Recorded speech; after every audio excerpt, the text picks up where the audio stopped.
السلام علیکم ورحمۃ اللہ وبرکاتہ۔ محترم سامعین، خواتین حضرات، اجالہ چاندنی امید اسلامک چینل سے میں آپ کی خدمت میں پھر ویڈیو لے کر حاضر ہوا ہوں۔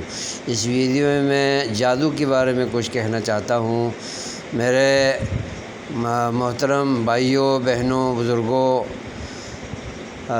جادو کفریہ عمل ہے، نہ کرنا جائز ہے، نہ کرانا جائز ہے، نہ اس کا سیکھنا جائز ہے۔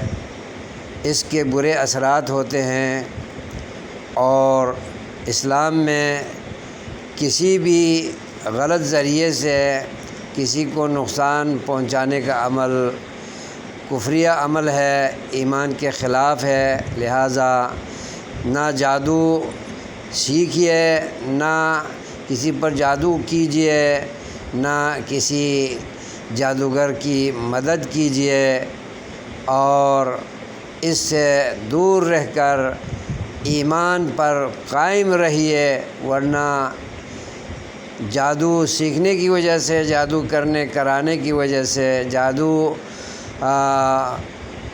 کر گزرنے کی وجہ سے ایمان ہاتھ سے نکل جائے گا اور دوزخ اس کا مقدر بن جائے گا۔ لہٰذا خیال رکھیں، جادو کی طرف توجہ نہ کیجیے۔